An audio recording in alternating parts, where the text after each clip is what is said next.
तो आज का टॉपिक जो हम बात करने वाले हैं वो है पीसीओडी या पीसीओएस। थोड़ा सा कंफ्यूजन होता है, पीसीओडी क्या है, पीसीओएस क्या है। तो पीसीओडी और पीसीओएस के बीच में कंफ्यूजन खत्म कर देते हैं पहले शुरुआत में ही, कि ये बोलने का एक तरीका है। पीसीओडी मतलब पॉलीसिस्टिक ओवेरियन डिसीज, और इसी को अगर पीसीओएस बोल दिया गया तो पॉलीसिस्टिक ओवेरियन सिंड्रोम बोला गया। दोनों ही कंडीशन में, पीसीओडी या पीसीओएस में, दोनों ही कंडीशन में बीमारियां डिफरेंट नहीं है। बीमारियां सेम है, सिम्टम्स सेम है। सिर्फ अंतर किस बात का है कि कुछ लोग जो सिंड्रोम की बात कर रहे हैं उनका ऐसा मानना है कि सिंड्रोम हमें तब होता है जब हमारी चीजें जो है जेनेटिकली ट्रांसफर होके आए, तो इस कंडीशन को लोग सिंड्रोम मानते हैं। माफ कीजिएगा। तो जब चीजें जेनेटिकली ट्रांसफर होके आए तो इसको लोग सिंड्रोम मानते हैं। और जब चीजें कंडीशनल हो, आपकी लाइफस्टाइल एसोसिएटेड हो, आपके खाने पीने से हो, या आपकी और कुछ गलत आदतों से हो, तो उसको हम डिसऑर्डर या डिसीज की कंडीशन। पर ऐसा बहुत सारे एक्सपर्ट्स नहीं मानते। हाँ, वो उसमें नाम पूरी के मैंने देख लिया, वो बंद हो रहा है। नाम के कंफ्यूजन को और ज्यादा सरल कर देता हूं मैं लेके चलता हूं आपको कि पीसीओडी की शुरुआत किसने की थी उस पे। पीसीओडी की जो शुरुआत है, एक साइंटिस्ट थे जिनका नाम था रोटा ड्रैम्स। इन्होंने क्राइटेरिया दिया, रोटा ड्रैम्स क्राइटेरिया, जिसमें इन्होंने बताया कि पीसीओडी क्या है, क्यों होता है, किसको हम पीसीओडी मानेंगे, किसको हम पीसीओडी नहीं मानेंगे। तो पीसीओडी की जो कंडीशन है वो इन सारी चीजों को मिला के तैयार होती है कि पीसीओडी क्या है, क्यों है, कैसे है। तो अगर रोटाट्रम्स क्राइटेरिया किसी फीमेल की लाइफ में इजिली अप्लीकेबल है तो हम मानते हैं कि उसको पीसीओडी है। अगर रोटाट्रम्स क्राइटेरिया नहीं अप्लीकेबल है तो पीसीओडी नहीं है। ये रोटाट्रम्स क्राइटेरिया क्या होता है ये आगे हम अभी चर्चा करने वाले हैं। तो पीसीओडी पीसीओएस के लिए जो सबसे पहले इसके वैज्ञानिक थे, जो इसके जानकार थे, उन्होंने कहा कि दोनों ही कंडीशंस सेम कंडीशंस हैं, दोनों ही कंडीशंस में कुछ डिफरेंशिएशन नहीं है, दोनों में सिम्टम्स सिमिलर हैं, दोनों में रीजंस डिफरेंट हैं, और इसलिए इसको उन्होंने जेनेटिक डिसऑर्डर नहीं माना। फिर कुछ धीरे धीरे थोड़ा और नए जानकार आए, उन्होंने कहा नहीं नहीं, ये तो बहुत पीढ़ियों से ट्रांसफर होता जा रहा है। ये नानी के यूट्रस में जब ये लेडी रही होगी उस टाइम पे उसके ओवरी में कुछ इस तरह के चेंजेस आए जिससे इसका जेनेटिक म्यूटेशन ऐसा आया कि अब ये प्रॉब्लम इसको है। तो जिन्होंने इसको सिंड्रोम माना और जिन्होंने इसको डिजीज माना, दोनों के बीच में आज भी एक रूपता नहीं है। तो हम क्यों इसमें डिफरेंशिएशन करें जब दोनों बीमारी के लक्षण सेम है, दोनों का इलाज सेम है, तो हम भी एक ही मान के चलते हैं। तो पीसीओडी और पीसीओएस की बात जब भी आए इसको एक ही मानिएगा, दोनों में कुछ अलग अलग अंतर नहीं है। ठीक है। तो आज के बाद पीसीओडी और पीसीओएस को डिफरेंस मत रखिएगा, दोनों एक है, एक कारण है, एक निवारण। ठीक। अब बात करते हैं कि पीसीओडी आखिर होता क्यों।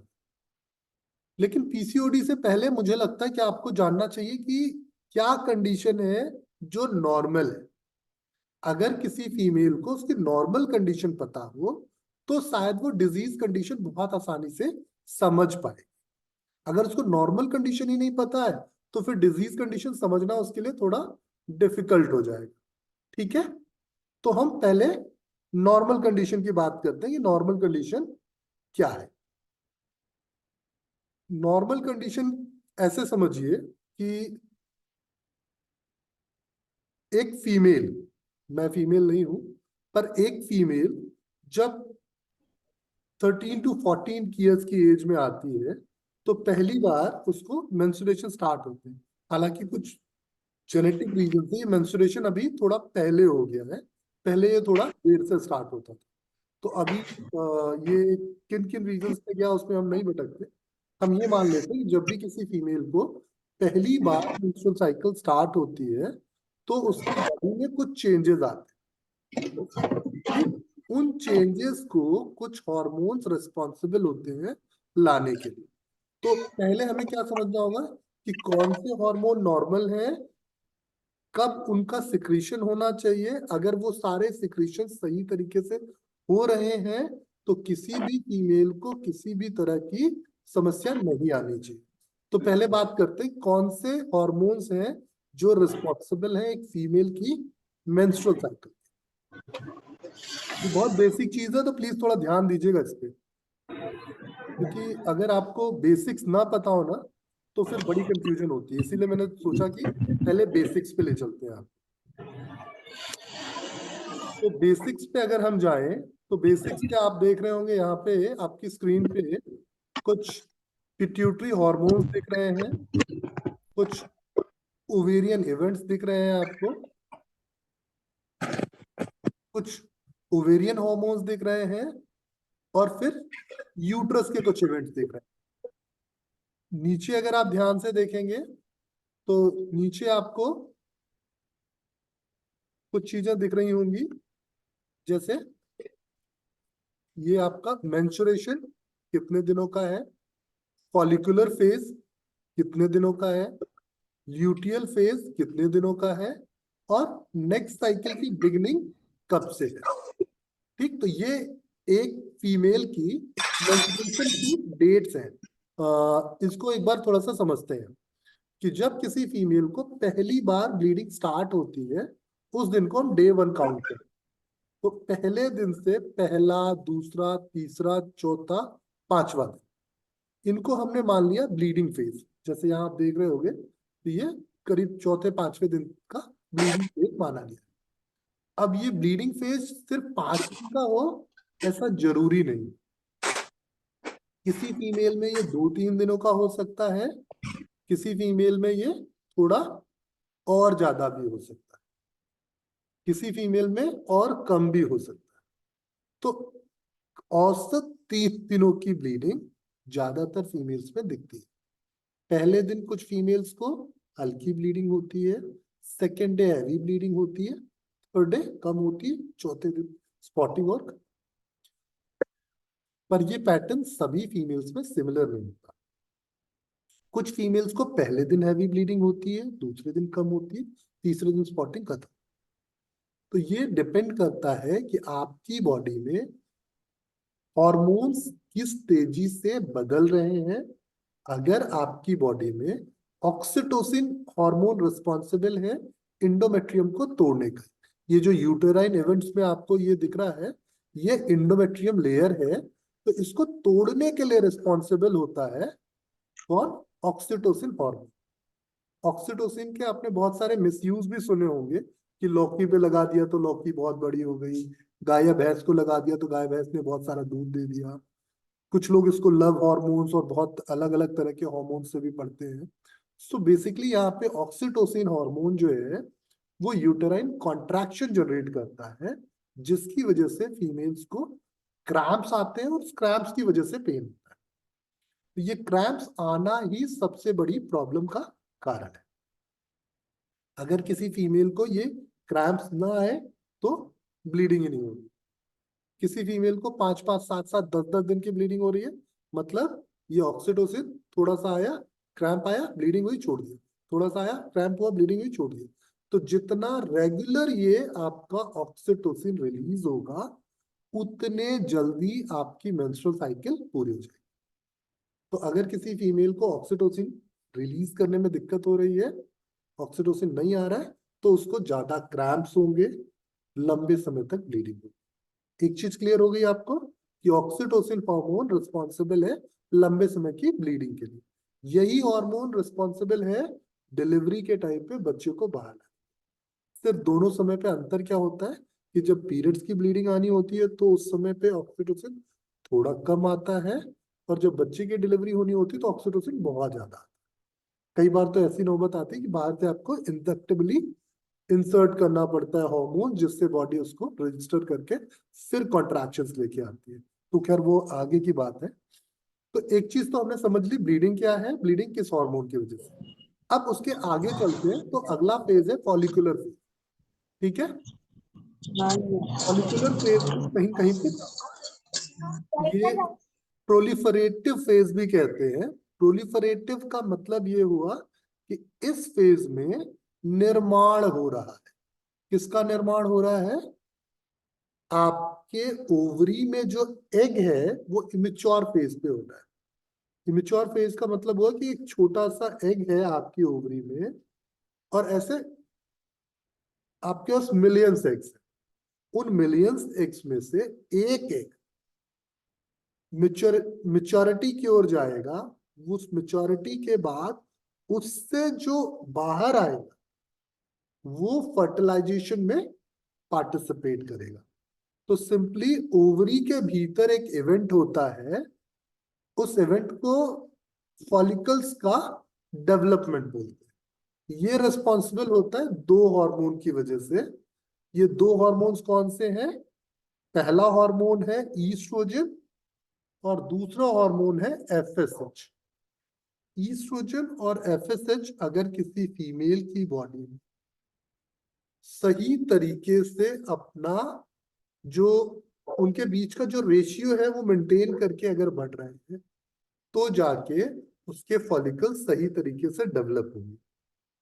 अगर ये फॉलिकल सही तरीके से डेवलप नहीं होंगे तो क्या होगा? पीसीओडी हो जाए।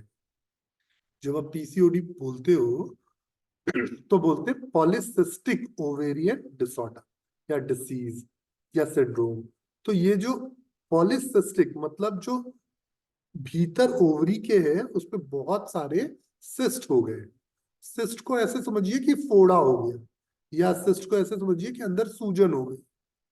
तो ये जो ढेर सारी सूजन हुई है उसके पीछे जो रिस्पॉन्सिबल हार्मोन है वो है एफएसएच, और ईस्ट्रोजन का रेशियो गड़बड़। अगर एफएसएच और ईस्ट्रोजन का रेशियो अच्छा रहा तो जो फॉलिकल्स का डेवलपमेंट है वो बहुत अच्छा होगा। और जब फॉलिकल्स का डेवलपमेंट अच्छा होगा तो क्या होगा? सही एग रिलीज होगा, तो प्रेगनेंसी भी आसान हो जाएगी, मेंस्ट्रुअल साइकिल भी आसान हो जाएगी। तो पीसीओडी में या तो प्रेगनेंसी नहीं होती या पीरियड सही से नहीं आती। ये दोनों ही कंडीशंस किस चीज पे बेस्ड है? एग की मेच्योरिटी सही नहीं हुई। तो दो हार्मोन्स कौन से कल्पित मिले आपको? पहला तो मिला ईस्ट्रोजन, दूसरा मिला एफएसएच। तो अभी पहले हम एफएसएच और ईस्ट्रोजन को अच्छे से समझते फिर आगे चलेंगे। प्लीज एक छोटी सी रिक्वेस्ट है कि जो बीच में, चलिए मैं खुद ही म्यूट कर दूंगा आगे से। तो ये एफएसएच का नाम है फॉलिकल स्टिमुलेटिंग हार्मोन। इसका काम है फॉलिकल्स को स्टिमुलेट करना, जिससे वो डेवलपमेंट की ओर आगे बढ़े।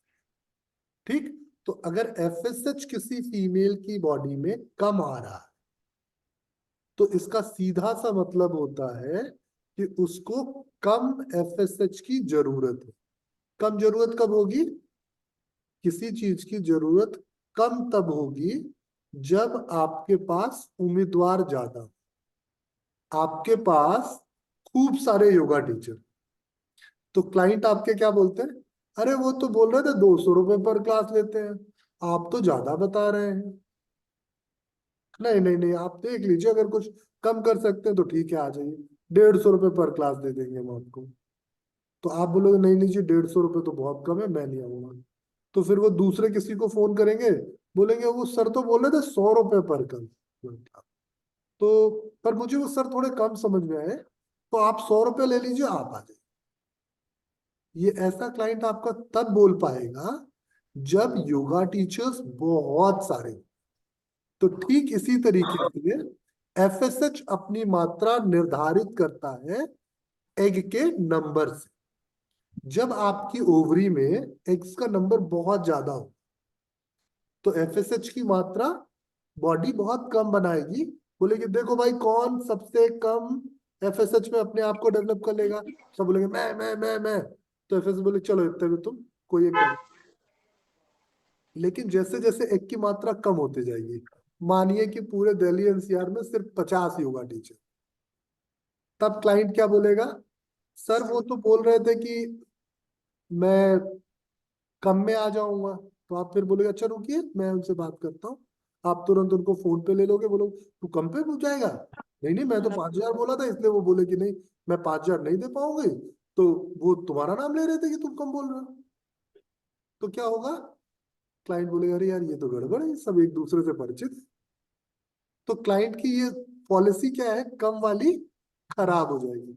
तो फिर जहां पे क्लाइंट आपको कम से कम पैसे में रिक्वेस्ट कर रहा था, अभी क्या करेगा, ज्यादा से ज्यादा पैसे ऑफर करेगा, सो दैट आप अपना समय उसको दो। तो अंतर दोनों में क्या आया, नंबर कम था, डिमांड ज्यादा हो गई। नंबर ज्यादा था, डिमांड कम हो गई। तो ये जो डिमांड कम हुई किस वजह से, क्योंकि जनसंख्या की अधिकता थी और डिमांड बढ़ गई। तो फिर एफएसएच को मजबूरी में क्या, ज्यादा सिक्रीट होना होगा जब ओवरी में एग का नंबर कम हो जाए। तो इसीलिए जैसे जैसे फीमेल अपने मेच्योरिटी एज पे जाती है तो उसकी बॉडी में एफएसएच का लेवल बढ़ता है और ईस्ट्रोजन का लेवल धीरे धीरे घटता है। और जैसे जैसे वो शुरुआती दौर पे होती है तो उस टाइम पे एफएसएच का लेवल कम होता है और ईस्ट्रोजन का लेवल ज्यादा होता है। ये ग्राफ से आप देख पा रहे होंगे कि ये जो रेड वाला हार्मोन है वो देखिए कैसे धीरे धीरे आया, थोड़ा सा आया ब्लड में। और यहाँ रेड वाला देखोगे तो ये धीरे धीरे बढ़ता हुआ ज्यादा बढ़ा। तो मतलब ब्लड में पहले ईस्ट्रोजन लीड कर रहा था, एफएसएच कम था। अभी जैसे जैसे एज बढ़ेगी, एग का नंबर कम होगा, तो क्या होगा, एफएसएच लीड करने लगा, ईस्ट्रोजन कम होगा।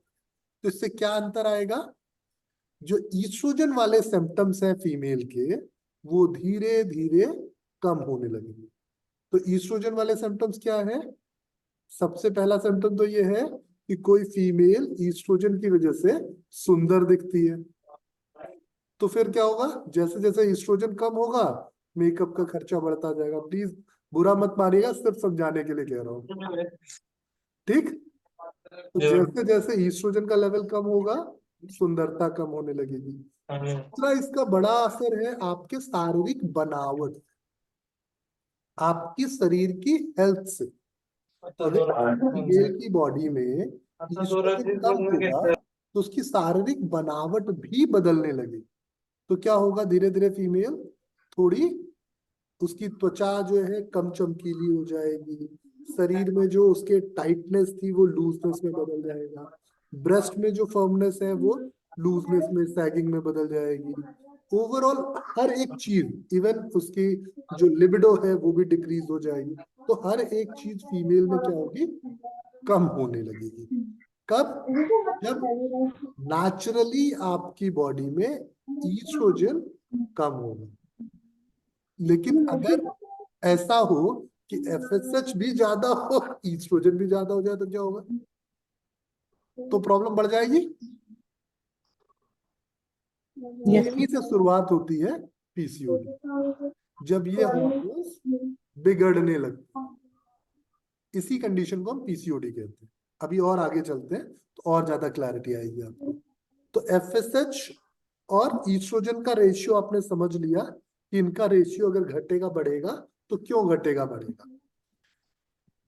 अब दूसरी जो बड़ी जरूरी चीज है वो समझ लीजिए, किसी फीमेल की साइकिल कितने दिनों की होगी ये भी बेस्ड होता है एफएसएच और ईस्ट्रोजन पे।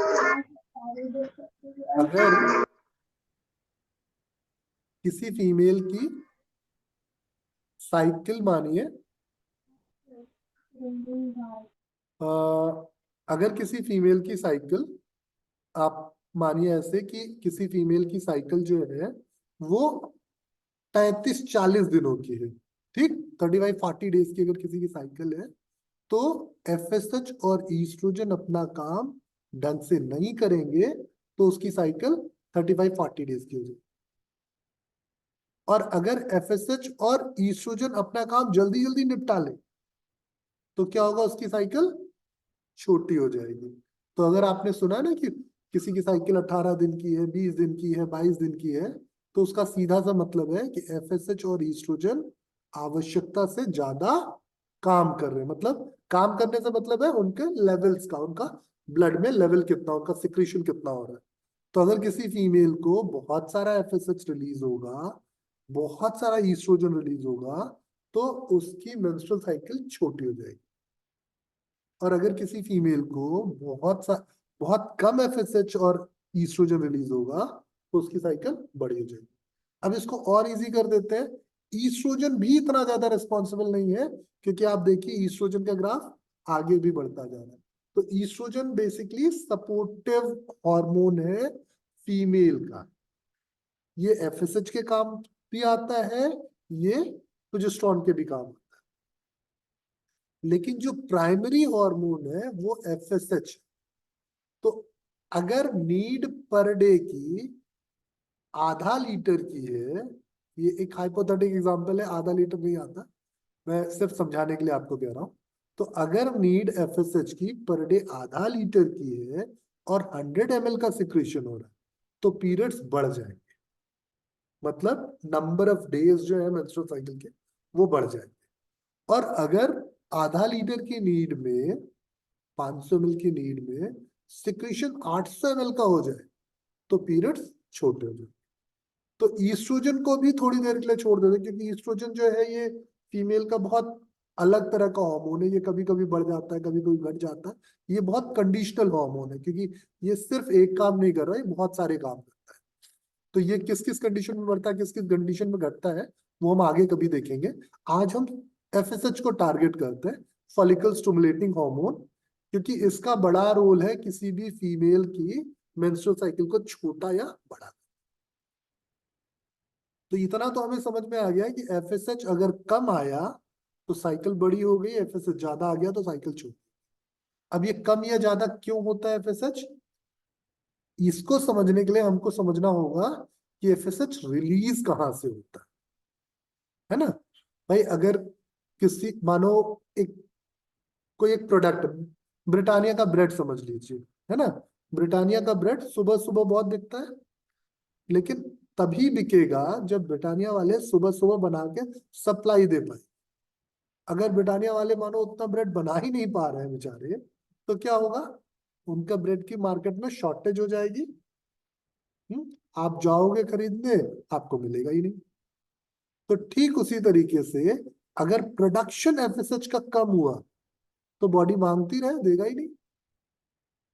और अगर प्रोडक्शन ज्यादा हो जाएगा तो बॉडी नहीं भी मांगेगी तो भी दे देगा। आप ब्रिटानिया का ब्रेड नहीं भी खाते हो, जाओगे, दुकानदार बोलेगा भैया ये ब्रिटानिया वाला ब्रेड अच्छा है, दूसरा तो मेरे पास है नहीं, ये ले जाओ। क्यों? क्योंकि वो दुकानदार को सस्ता मिल रहा है। तो जिस चीज की अधिकता होगी वो जबरदस्ती चिपका दिया जाएगा, और जिस चीज की कमी होगी वो चीज अवेलेबल नहीं होगी।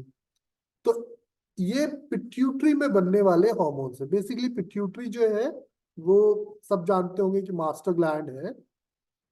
तो यहाँ पे इन्होंने पिट्यूटरी मेंशन कर दिया है बायजूस वालों ने, ये स्लाइड मैंने बायजूस से उठाई थी। पर ये वैसे हाइपोथैलेमस के एंटीरियर पार्ट से रिलीज होने वाला हो, ठीक। तो हाइपोथैलेमस अगर आपका ढंग से काम कर रहा है तो ये एंटीरियर पिट्यूटरी के अंडर काम करता है। अगर हाइपोथैलेमस ढंग से काम कर रहा है तो आपको एफएसएच ढंग से बना के देगा। लेकिन अगर हाइपोथैलेमस ढंग से काम नहीं कर रहा तो एफएसएच ढंग से बना के नहीं देगा। तो अब ये ढंग से काम क्यों करते हैं, क्यों नहीं करते, ये सारी कहानी है। भाई कोई भी कंपनी, कोई भी फैक्ट्री कब ढंग से काम करेगी, जब उसके पास रिसोर्सेस इजीली अवेलेबल होंगे, है ना। तो जब कच्चा मटेरियल नहीं आएगा तो फिर सामान कैसे तैयार होगा? कच्चा मटेरियल कहाँ से आएगा? कहाँ से आएगा कच्चा मटेरियल? Food thoughts. फूड और थॉट से? नहीं, बिल्कुल नहीं। फूड से आएगा जरूर, लेकिन इनडायरेक्टली फूड से ही आएगा। हमारे पास जो भी सारी एनर्जी आती है इनडायरेक्टली फूड से ही आती है। लेकिन इसके अलावा जो दूसरी चीज है वो है ब्लड। क्योंकि अब हमने फूड तो डाला, लेकिन उस फूड ने किसी दूसरे को सप्लाई दे दी और किसी को कम दिया। तो जिसके पास कम सप्लाई होगी वो क्या करेगा? कम काम करेगा। तो जब आपके स्कल की ओर ब्लड सप्लाई डिक्रीज हो गई किसी कारण से, तो क्या होगा? आपका फंक्शन कमजोर हो जाएगा। लेकिन यहाँ केस उल्टा है, क्योंकि हम शरीर में भले ब्लड सप्लाई कम करते हैं, दिमाग में ब्लड सप्लाई बढ़ा के रखते हैं। तो जब दिमाग में ब्लड सप्लाई बढ़ जाएगी तो भी ये फंक्शन गड़बड़ हो जाएगा। क्या गड़बड़ होगा? बहुत सारा एफएसएच रिलीज होने लगेगा। और अगर सप्लाई कम हो गई तो कम एफएसएच रिलीज होने लगेगा। अब इसमें प्रोडक्शन सिर्फ एक हार्मोन का नहीं गड़बड़ होगा, और बहुत सारे एसोसिएट हार्मोन्स बिगड़ने लगेंगे। वो आगे आएंगे धीरे धीरे। अभी आप सिर्फ एफएसएच पे फोकस कीजिए, नहीं तो कंफ्यूजन हो जाएगा। तो अब जब एफएसएच कम या ज्यादा हुआ, किससे हुआ? दिमाग में ब्लड की सप्लाई से। कब किसी के दिमाग में खून ज्यादा जाएगा, कब किसी के दिमाग में खून कम जाएगा, ये कैसे निर्धारित होगा?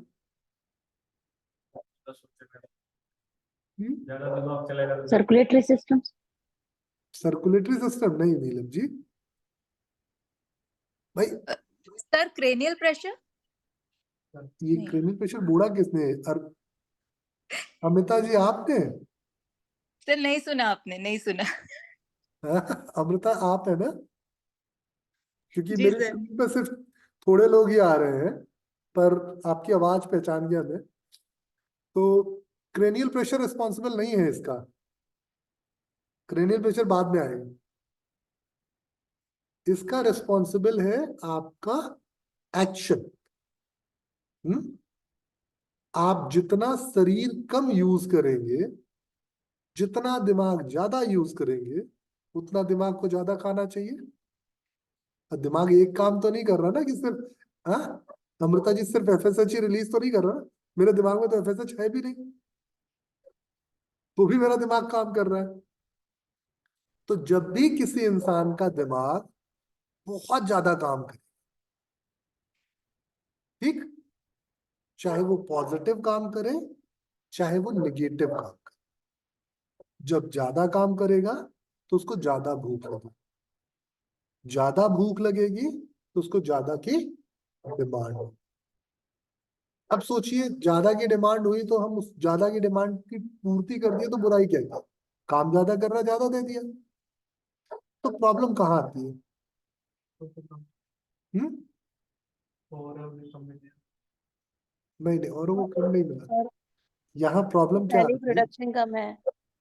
प्रोडक्शन भी कम नहीं है। यहाँ पे प्रॉब्लम क्या आती है कि जब आप पॉजिटिव काम कर रहे हो तो जो ज्यादा मिला वो यूज हो गया। आप प्रोटीन खाइए, है ना, प्रोटीन के डब्बे पीते हैं और फिर जाके लोहा उठाते हैं। क्या होता है? आपका शरीर बड़ा मस्कुलर हो जाता है ना? और आप लोहा मत उठाइए, सिर्फ प्रोटीन का डब्बा पीजिए। अब क्या होगा?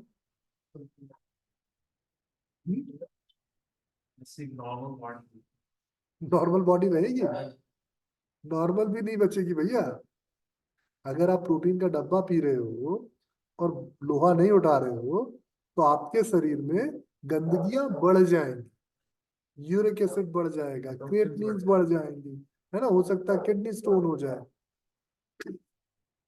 क्योंकि जब किसी चीज को आप उपयोग नहीं कर पाते तो क्या होता है?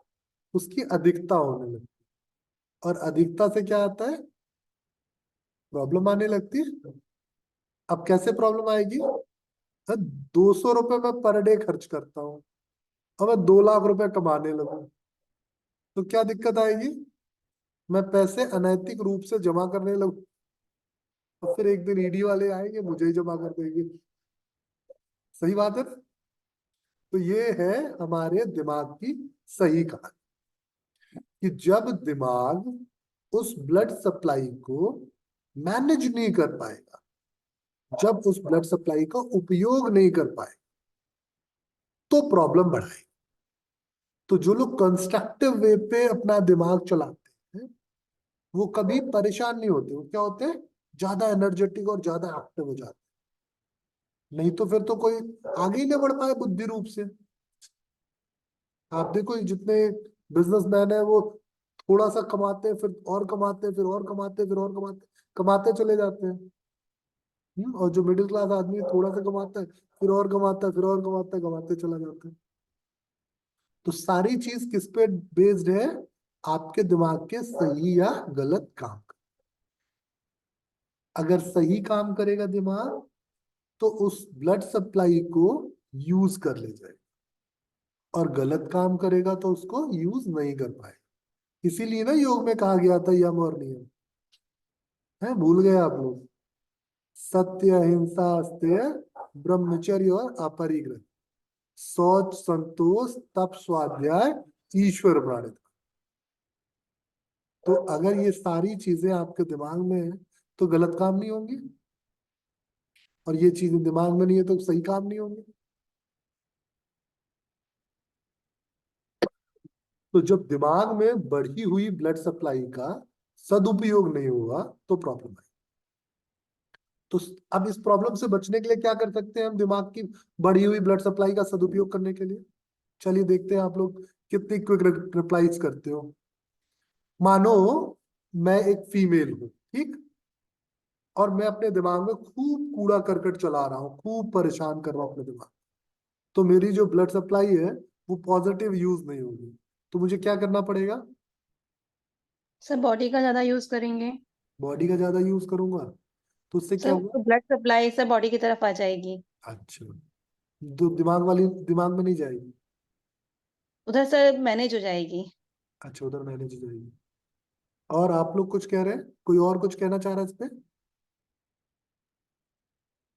सर अपने टाइम को क्रिएटिव वर्क में यूज करना। वो तो क्रिएटिव वर्क में कैसे यूज करूंगा जब मेरा दिमाग कूड़े की ओर भाग रहा है? वो तो वापस लेकर आना है ना। कैसे संभव होगा वो? Positive breathing thoughts. Exercise, breathing pranayama. Pranayama, meditation. Meditation. ये देखिए योगा टीचरों वाली रिप्लाई आ रही है, मैं यही सुनना चाह रहा था। नहीं, इससे भी अच्छा आसान काम बता दूं। दिमाग को सदुपयोग करने का एक बड़ा अच्छा तरीका बता देता हूं। आज से सारे बाबाओं की दुकान बंद हो जाएगी। आप सबने आश्रम देखा था, जप नाम जप नाम जप नाम, ये है सारे बाबाओं का झोल। किसी भी बाबा के पास जाओ वो अपना एक मंत्र बना लेते, लो। अभी एक बड़ा फेमस मंत्र चल रहा है, नम्या हो रेंगे क्यों। सुना आप में से किसी ने? नहीं सुना? बौद्धिज्म का है, बुद्धिज्म वाला है ना, बुद्धिस्ट नम्या हो वाला। रेंगे क्यों, नम्या हो रेंगे क्यों, नम्या हो रेंगे क्यों। सो जब भी हम अपने दिमाग को हका देंगे तो वो ब्लड सप्लाई यूज हो जाएगी, राइट? तो जाप करना जो है ये किसी के भी बुरे दिमाग को संतुलित करने का सबसे मजेदार तरीका है। तो कुछ नहीं करना, सिंपली बाबा जी बन के बोलना, अरे बच्चा तेरी सारी तकलीफ है, ये नाम बस जपते रहना। तो वो क्या करेगा, 10 दिन नाम जपेगा, 11वें दिन आके बोले अरे बाबा जी की जय, बाबा जी का मंत्र तो बड़ा काम करता है। अब यहाँ पर आप उसको चाहे तो अपना नाम ही क्यों ना जपाओ।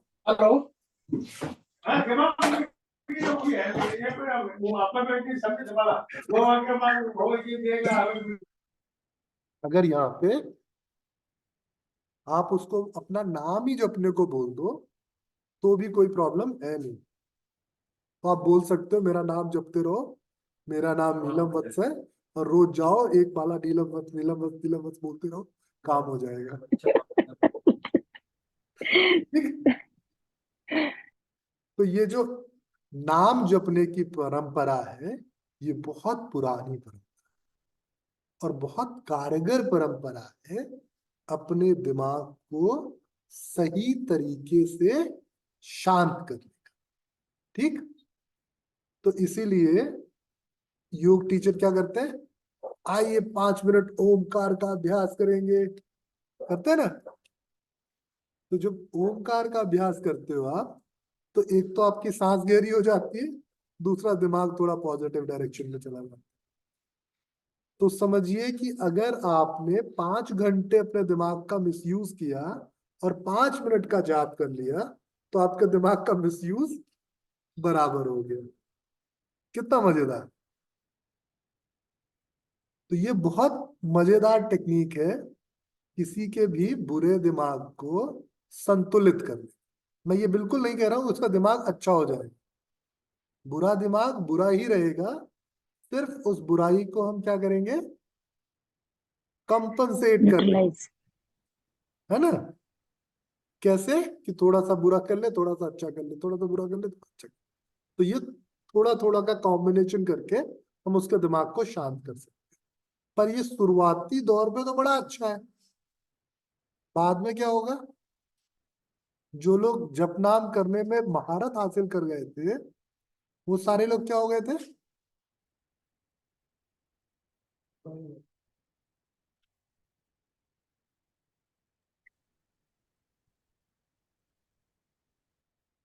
जो लोग जप नाम करने में महारत हासिल कर गए थे, वो बाद में क्या हो गए थे, उनके इतने कट्टर भक्त हो गए थे कि उनके साथ उनके क्राइम में इन्वॉल्व हो गए थे ना।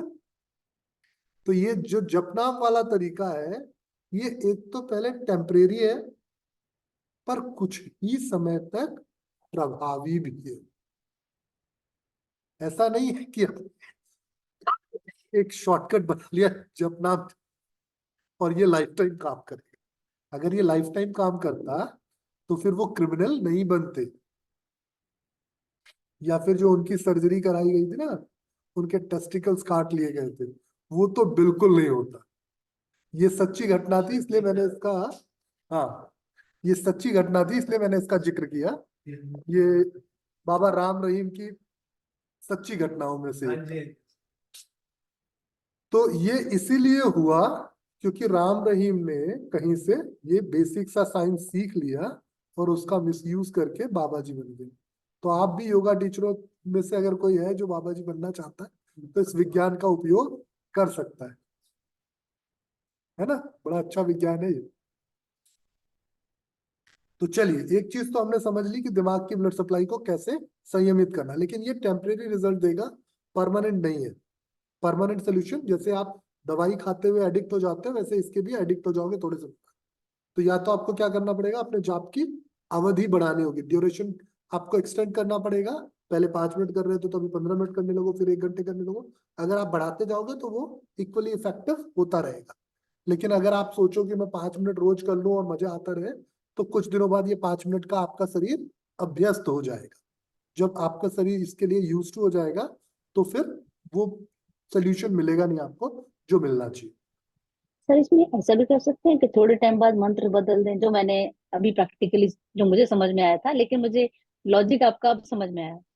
पर मैंने क्या किया था, थोड़े टाइम मंत्र चेंज कर दिए थे खांसी से। बिल्कुल सही कह रहे हैं कि थोड़े दिन तक खैनी खा रहे थे, अभी गुटखा खाने लगे। बट अल्टीमेटली फिर इसके बाद क्या करना है? हाँ, आएंगे उस पर भी आएंगे नीलम जी। पर जी। ये जो मंत्र बदलना हुआ, वो भी वैसे ही होगा ना, थोड़े दिन बाद वो भी खत्म हो जाएगा फिर। जी सर। क्योंकि इस सारी चीजों के पीछे हॉर्मोन्स रिस्पॉन्सिबल है ना आपके। हॉर्मोन्स पे डोपामाइन बेसिकली रिस्पॉन्सिबल है, जो उस चीज के लिए आपको यूज टू करता जा रहा है। पहले तो मजा आएगा, बाद में फिर यूज टू हो जाओगे आप। तो जब आप यूज टू हो जाओगे तो क्या होगा कि आप किसी भी मोड पे हो और वो सारा काम बैक ऑफ द माइंड आपके चलता रहेगा। जैसे आप जब शुरुआत में ड्राइविंग सीखते हो, तो एक्सीलेटर और क्लच का एडजस्टमेंट बड़ा दिक्कत होता है ना। कई बार क्लच दबाना, आप एक्सीलरेट कर देते हो, दम। किसी के साथ हुआ है ऐसा है कि आपके इंस्ट्रक्टर ने बोला क्लच दबाइए, आपने एक्सीलेटर पे पैर रखा और गाड़ी आगे जाके डम हो गई। लेकिन जब आप थोड़े प्रो ड्राइवर हो जाते हो तो फिर क्या होता है, फिर आप इधर बातें भी कर रहे हो, इधर नज़ारे भी देख रहे हो, और ऑटोमेटिक आपका ब्रेन वो सारी चीजें एडजस्ट करता है। ये हमारे ब्रेन की खासियत है कि किसी भी चीज को थोड़े समय तक करने के बाद उसके लिए हम यूज्ड हो जाते हैं। इवन जो अच्छा ड्राइवर भी होगा, वो अपनी गाड़ी को छोड़ के किसी अपने फ्रेंड की गाड़ी चलाने लगे तो उसको थोड़ी देर के लिए थोड़ी स्ट्रगल्स मिलेंगे, फिर उसके बाद उसके उसका जिसको बोलते हैं हाथ बैठ गया, है ना, तो फिर उसको उसमें फिर प्रॉब्लम नहीं आएगी। तो इसी तरीके से ये मंत्र भी है कि जैसे आप चेंज करोगे ना, तो बस उतनी दिन का आपको चेंज मिलेगा जितने दिन में आपका हाथ नहीं बैठा, हाथ बैठते ही फिर वही परिस्थिति में पहुंचो। तो ये तो हो गई एफएसएच भैया की कहानी। एफएसएच भैया से आगे चलते हैं अब थोड़ा, क्योंकि इसके बाद भी और हार्मोन है। तो इसके बाद जो दूसरा हार्मोन है वो प्रोजेस्टेरॉन है। प्रोजेस्टेरॉन से पहले एक हार्मोन आता है LH, luteinizing hormone. Luteinizing hormone का काम है कि ये, एक मिनट दीजिएगा मुझे।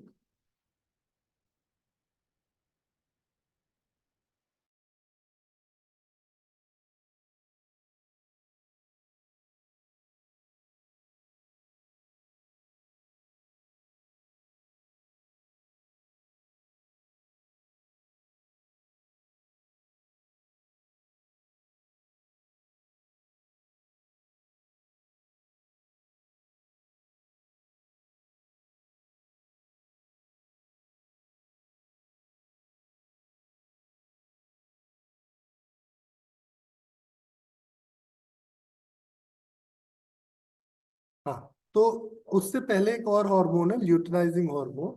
ये ल्यूटिनाइजिंग हार्मोन की कहानी समझ लेते हैं। सो ल्यूटिनाइजिंग हार्मोन का काम होता है कि जो मिच्योर हो चुका है ना, जो एक मिच्योर हो गया, उसको फांसी चढ़ने के लिए लेके जाता है। तो ये जल्लाद है। जल्लाद की जरूरत सिर्फ उसी दिन पड़ती है जिस दिन फांसी होनी होती है, अदरवाइज जल्लाद की जरूरत कुछ नहीं होती। मतलब जल्लाद को कोई पूछता भी नहीं है। लेकिन जिस दिन फांसी देनी होती है उस दिन सबसे ज्यादा महत्व होता है किसका, जल्लाद का। उस दिन फिर जेलर वेलर सब पीछे, जल्लाद आगे आता है, काला कपड़ा लगाता है और ले फांसी पर चढ़ा देता है। तो ये जल्लाद हार्मोन है ना। इसकी जरूरत सिर्फ एक ही दिन होती है, जिस दिन बेचारे एक को शहीद करना होता है, जिस दिन उसको बाहर निकालना होता है। इस दिन को बोलते हैं ओव्यूल्यूशन, है ना। ओव्यूल्यूशन वाले दिन एलएच हार्मोन आता है। सोचो फांसी मुकर्रर हो गई, डेट डिसाइड हो गई, जल्लाद बोल रहा मैं नहीं दूंगा फांसी, तब क्या होगा, है? सोचो क्रिमिनल जल्लाद फ्री, बोल रहा, क्या होगा नीलम जी? क्रिमिनल फ्री हो जाएगा। क्रिमिनल फ्री नहीं होगा, बेचारा क्रिमिनल भी फ्रस्ट्रेट होगा कि निकालो मुझे, निकालो, मार डालो। तो अगर जल्लाद जो है वो अपना काम करने से मना कर दे तो क्या होगा, पीरियड्स ही नहीं आए। ये बहुत मस्त केस है पीसीओडी का, जिसमें ल्यूटिनाइजिंग हार्मोन सर्ज करता है ये, और जल्लाद इतना फ्री हो जाता है किसी की सुनता ही नहीं है, तो पीरियड्स ही नहीं आते। तो जो जो फीमेल्स कहती है ना कि मुझे 3-4 महीने से पीरियड्स नहीं आए हैं, सबका जल्लाद फ्री हो गया है।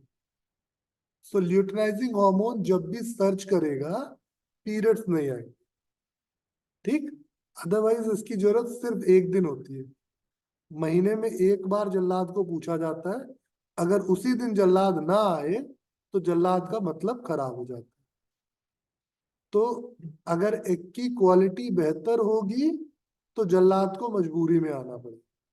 लेकिन अगर एक की क्वालिटी बेहतर नहीं होगी, जैसे अगर जेल में सारी सुविधाएं नहीं है, तो जल्लाद क्या है, कुछ ना कुछ बहाना बना के गायब हो जाएगा।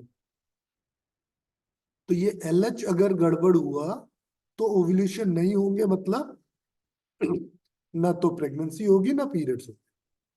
बहुत सिंपल सी कहानी है।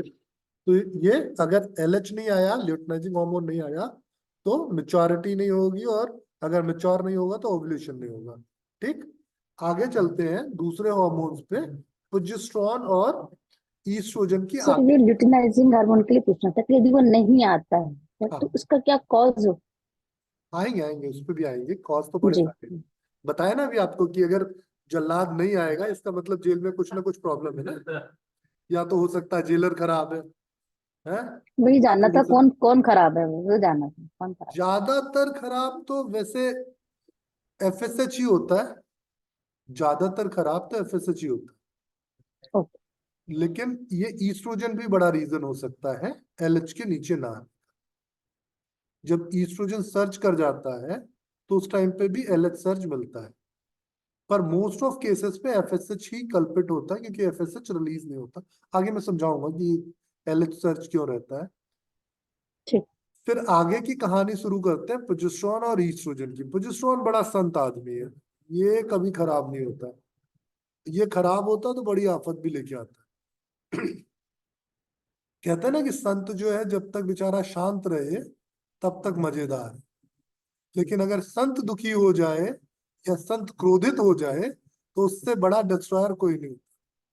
तो ये जो प्रोजेस्टेरोन है ना, ये बड़ा संत आदमी है, 14 दिनों का टारगेट लेके आता है, ये 14 दिनों तक मैं काम करूंगा, उसके बाद छुट्टी। तो जिस दिन आपका ओव्यूलेशन हुआ उसके ठीक 14 दिनों बाद आपको पीरियड्स आ जाएंगे, ये पक्की बात है। ये इस संत आदमी का काम। तो आपके पीरियड छोटे होंगे बड़े होंगे, सारा काम ओव्यूलेशन के पहले का है। तो अगर मैं ये कहूं कि जो आपका फॉलिकुलर फेज है ये घटता बढ़ता रहता है, ये छोटा भी हो सकता है बड़ा भी हो सकता है, लेकिन जो आपका ल्यूटियल फेज है, जो सेक्रेटरी फेज है, इस फेज को फिक्स 14 डेज का माना है। ये संत आदमी है, जल्दी खराब नहीं होता। तो जिस दिन ओव्यूलेशन हो जाएगा उसके 14 दिन बाद आपको पीरियड्स आ जाए। और अगर ओव्यूलेशन के बाद कंसेप्शन हो गया, प्रेगनेंसी हो गई, तो 14 दिन बाद पीरियड्स नहीं भी है। तो फीमेल्स को मॉनिटर क्या करना है, ओव्यूलेशन। ओव्यूलेशन हुआ तो या तो पीरियड्स आएंगे या प्रेगनेंसी होगी। ओव्यूलेशन होने के बाद फिर ये स्कोप नहीं है कि पीरियड्स ना आए या प्रेगनेंसी ना हो। ठीक है। तो अब ये संत आदमी क्या करता है, इसका काम होता है इंडोमेट्रियम को थिकन करना। ये यूट्रस की जो लाइन है ना, ये जो यूट्राइन इवेंट्स है, उसमें आप देखोगे तो ये धीरे धीरे थिकन करता जाता है इंडोमेट्रियम को।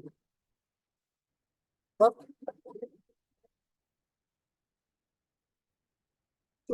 इंडोमेट्रियम की थिकनेस जो है वो पूरी तरह से बेस्ड है इस पे प्रोजेस्टेरोन हार्मोन पे। अगर किसी फीमेल में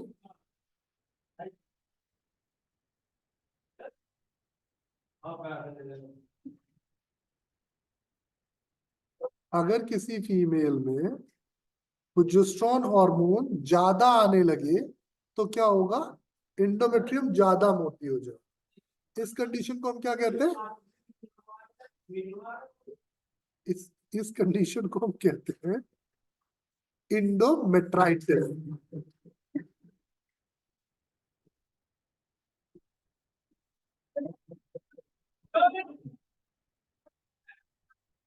इस कंडीशन को कहते हैं इंडोमेट्राइटिस।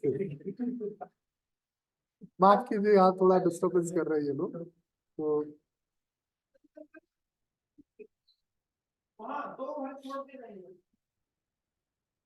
इंडोमेट्राइटिस जो है वो हुआ इंडोमेट्रियम का ज्यादा मोटा हो जाए। तो जब इंडोमेट्रियम ज्यादा मोटी हो जाएगी तो नहीं टूटेगी, यहाँ पे भी पीरियड्स नहीं आएंगे। और अगर आएंगे तो कैसे आएंगे, बहुत पेनफुल पीरियड्स आएंगे, बहुत हैवी ब्लीडिंग वाले पीरियड्स आएंगे। तो ये प्रोजेस्टेरोन भैया जो संत आदमी है, जब ये परेशान होते हैं ना तो ये बहुत तकलीफें देते हैं। क्या करते हैं, या तो हैवी ब्लीडिंग कराते हैं या फिर ब्लीडिंग ही नहीं होती। तो फीमेल को प्रोजेस्टेरोन को खराब नहीं करना चाहिए। अगर प्रोजेस्टेरोन खराब हो जाए तो प्रॉब्लम होती है। काहे की प्रॉब्लम होगी, इंडोमेट्रियम की थिकनेस अच्छी नहीं होगी। इसी में एक दूसरा हार्मोन है ईस्ट्रोजन। अगर ईस्ट्रोजन सही तरीके से ना हो तो और ज्यादा दिक्कत होती है।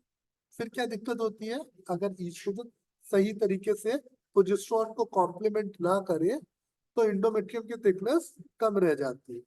कम थिकनेस होगी तो क्या होगा, ब्लीडिंग कम होगी। थिकनेस ज्यादा होगी तो ब्लीडिंग ज्यादा होगी। सो इंडोमेट्रियम की थिकनेस बेस्ड है ईस्ट्रोजन प्रोजेस्टेरोन रेशियो पे। अगर किसी फीमेल का oestrogen progesterone ratio luteal phase पे कम रहता है तो ब्लीडिंग कम होगी। अगर किसी फीमेल का ल्यूटियल फेज पे ईस्ट्रोजन प्रोजेस्टेरोन रेशियो अच्छा रहता है तो ब्लीडिंग ज्यादा होगी। तो ब्लीडिंग ज्यादा होगी, चलो पेन होगा, तकलीफ होगी, लोग इग्नोर कर जाते। इनकी दिक्कत कब आती है कि सब कुछ ठीक है लेकिन प्रेगनेंसी नहीं होती, या फिर प्रेगनेंसी होती है तो मिसकैरेज हो जाती, तब ये एंडोमेट्रियम की थिकनेस रिस्पॉन्सिबल रोल प्ले करती है। राइट?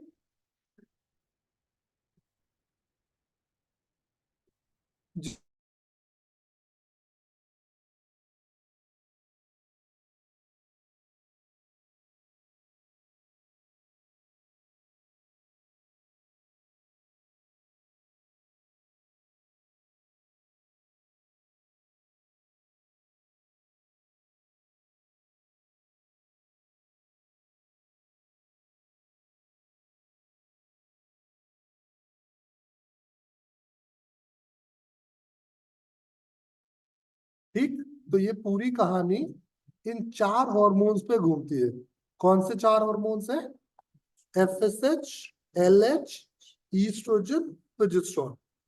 अगर ये 4 हॉर्मोन्स ढंग से आपकी बॉडी में रिलीज हो रहे हैं तो आपको पीरियड्स अच्छे होंगे, और अगर ये 4 हॉर्मोन्स ढंग से नहीं रिलीज हो रहे तो प्रॉब्लम बढ़ जाएगी।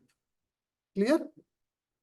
तो आपकी प्रॉब्लम बढ़े या कम हो, ये पूरी तरह से बेस्ड किस पे है? इन्हीं 4 हॉर्मोन्स। कि अगर आपके ये 4 हॉर्मोन्स अच्छे आ रहे हैं, मानो आपकी बॉडी में प्रोजेस्टेरोन ठीक आ रहा है, ईस्ट्रोजन ठीक आ रहा है, एफएसएच ठीक आ रहा है, एलएच ठीक आ रहा है, तो आपकी मेंस्ट्रुअल साइकिल बिल्कुल स्मूथ चलेगी। अब इन्हीं 4 हॉर्मोन्स के बीच में अगर कुछ और हॉर्मोन्स अपनी जगह बना लेते हैं तो प्रॉब्लम चालू होती है पीसीओडी। ठीक है? तो मुझे उम्मीद है कि इन सारे हॉर्मोन्स में किसी को कोई दिक्कत होगी नहीं। ये 4 हॉर्मोन्स तो आपको याद हो गए होंगे, इनका फंक्शन समझ में आ गया होगा। अगली क्लास में हम देखेंगे कि इनके साथ कौन से और हॉर्मोन्स अपनी जगह बनाते हैं, क्यों बनाते हैं, क्यों आपको इंसुलिन डिपेंडेंसी होती है, क्यों पीरियड्स डिले हो जाते हैं, क्यों फेशियल हेयर बढ़ जाते हैं, क्यों आपको फेस पे पिंपल्स आने लगते हैं। सो सारी कहानी पीसीओडी की जो है अभी आगे बची हुई है, तो अगली क्लास में जरूर आइएगा। अगर अभी कुछ आपके सवाल हैं तो हम आपके सवाल ले सकते हैं। सर एक बार वो आपने जो जाप का बताया है ना, वो थोड़ा नेटवर्क इशू हो गया था, प्लीज एक बार रिपीट कर देंगे क्या? किस तरह से हमारे ब्रेन पे काम करते हैं वो? जाप, देखिए जाप का सीधा सा मतलब है कि जब आप जाप करोगे तो आपका ब्रेन यूज होगा। कॉन्टिन्यूस कोई चीज आप करते हो तो बोरियत आ जाती है। ठीक है जी।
सॉरी इंटरप्शन के लिए। सो निशा, आपका सवाल था कि ये जाप काम कैसे करता है। तो हाँ जी जाप काम करने के लिए बहुत जरूरी है कि आपके ब्रेन में एक हार्मोन है जो रिलीज हो और ब्रेन को शांत करे। मतलब जितना आपने अननेसेसरी सोचा है ना, उसको शांत करे, तो ये डोपामिन कॉज करता है। और डोपामिन एक तरह का एडिक्टिव हार्मोन है, एक आदत लाने वाला हार्मोन है। तो थोड़े दिनों बाद जो है ना, उस चीज से आदत खत्म हो जाती है, उस चीज में आपको एकदम यूज टू हो जाते हो, तो उतने जाप करने से फिर फायदा नहीं। लेकिन हाँ, थोड़े समय के लिए जाप बहुत प्रभावी है। अगर आपको किसी परिस्थिति में किसी को हेल्प करनी है तो जाप बहुत काम की चीज है। मैं ऐसा बिल्कुल नहीं कह रहा हूं कि जाप करना अच्छी चीज नहीं है। जाप करने से बहुत सारे परिवर्तन होते हैं, लेकिन जाप करने के साथ साथ उसको उस स्थिति से बाहर निकालने की प्रैक्टिस करनी पड़ेगी। अगर आप इस तरीके की प्रैक्टिस करते हैं तो निश्चित आप हेल्प कर पाएंगे किसी भी फील्ड में। ठीक, कल की अगली क्लास जो संडे वाली होगी, उसमें हम इसके आगे के और साइंस को भी लेंगे कि कैसे हेल्प कर सकते हैं, जाप को साथ साथ लेके और चीजें कैसे बेहतर कर सकते हैं।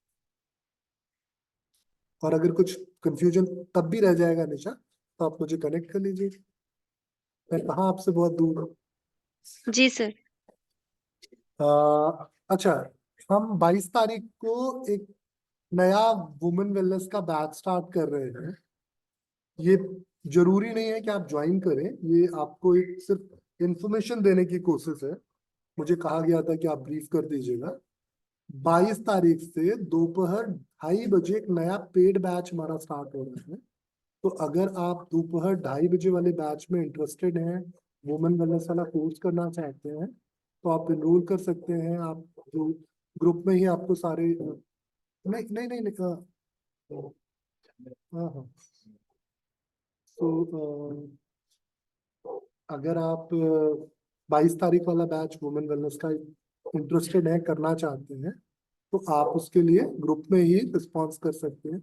मेरे नंबर पर रिस्पॉन्स कर सकते हैं 880057575762 पे, या फिर मैसेज के थ्रू, जैसे भी आप कनेक्ट होना चाहें हो सकते हैं।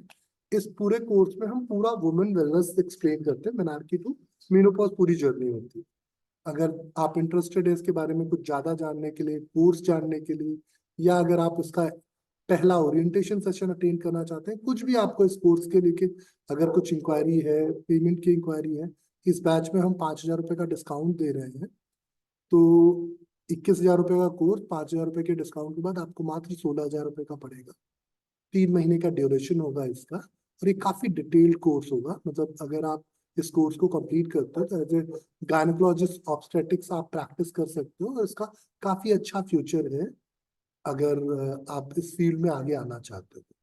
गायनेकोलॉजी और ऑब्स्टेट्रिक्स फील्ड में बहुत अच्छा फ्यूचर है, क्योंकि जिस हिसाब से लाइफस्टाइल बदल रही है, बहुत सारी प्रॉब्लम्स बढ़ रही हैं, तो अल्टरनेट हीलर्स की रिक्वायरमेंट सोसाइटी को बहुत ज्यादा है, और योगा थेरेपी बहुत काम की होगी ऐसी कंडीशन। बाकी ये पेड इवेंट नहीं है, तो यहाँ पे मैं बहुत ज्यादा प्रचार नहीं करना चाहता। जरूरत होगी तो आप कनेक्ट कर लीजिएगा। बाकी आपके कुछ सवाल हैं तो हम सवाल जरूर ले सकते हैं। कौन से टॉपिक्स कवर होंगे मनीषा? फीमेल रिप्रोडक्टिव सिस्टम का स्ट्रक्चर, फंक्शन, मेंस्ट्रुअल साइकिल क्या नॉर्मल है क्या एबनॉर्मल है, फिर उसके बाद वेजाइनल डिस्चार्जेस क्या नॉर्मल है क्या एबनॉर्मल है, फिर उसके बाद इंफर्टिलिटी के कॉज, फैक्टर्स और उनका मैनेजमेंट सारा, प्रेगनेंसी एनाटॉमिकल फिजियोलॉजिकल चेंजेस, और फिर प्रेगनेंसी योगा और न्यूट्रिशन सारी चीजें, फिर पोस्ट प्रेगनेंसी पूरी journey, post pregnancy care nutrition yoga, post pregnancy के बाद मेनोपॉज। तो मतलब मेनार्की टू मेनोपॉज पूरी जर्नी कवर है, जो एक गायनेकोलॉजिस्ट और ऑब्स्टेटिक्स देखती हैं। गायनेकोलॉजिस्ट के पास जितने केसेस जाते हैं, वो सारे केसेस आप हैंडल कर सकते हो सर्जरी को छोड़ के। तो ये बहुत डिटेल्ड कोर्स है और बहुत कैरियर ओरिएंटेड कोर्स है। तो अगर आप इनरोल करना चाहते हैं तो आप कर सकते हैं। Thank you. So thank you so much sir. और किसी का कुछ कोई सवाल है? आप लोगों का कुछ कोई सवाल है? नहीं? सर मेरा कुछ नहीं है, बस मैं अपना ही क्लियर कर रही हूँ कि जैसे FSH और ईस्ट्रोजन है, ये तो हमारा पीरियड लंबा छोटा करने के लिए है। जो ऑक्सीटोसिन का काम जब पीरियड शुरू होते हैं उस समय चालू होता है ना? बिल्कुल बिल्कुल। ऑक्सीटोसिन का काम ये है कि पीरियड्स में ब्लीडिंग कितने दिनों होगी। ठीक है। Thank you. और मैं बोलना चाहूंगी, मैंने सर का ये कोर्स किया हुआ है, बहुत अच्छा कोर्स है। और छोटी छोटी चीजें ना, एक्चुअली हम फीमेल्स के लिए तो बहुत ही अच्छा है। बच्चे होते हैं हमारे घर में, फैमिली भी होती है, और एज अगर प्रैक्टिस भी आप कर रहे हो तो बड़ा कॉन्फिडेंस आ जाता है। मतलब अगर आप प्रेग्नेंट फीमेल्स को भी उस समय योगा कराते हो तो एक बड़े कॉन्फिडेंस के साथ आप कराते हो, क्योंकि आपको पता होता है कि आप उनको क्या करा रहे हो और कौन सी चीज का कहाँ पे असर हो रहा है। तो अगर कर सकते हैं तो डेफिनेटली कीजिए। Thank you. Thank you Amrita. पर मैंने thank Amrita you so much sir. बिल्कुल नहीं कहा था ऐसा कुछ कहने को। तो thank you so much Amrita. नहीं नहीं, सर ने बिल्कुल नहीं बोला था, ये मेरी खुद की फीलिंग है। बहुत बहुत धन्यवाद। नमस्कार। अगले संडे फिर मिलेंगे हम, इसी कहानी को यहीं से आगे आगे बढ़ा। नमस्ते।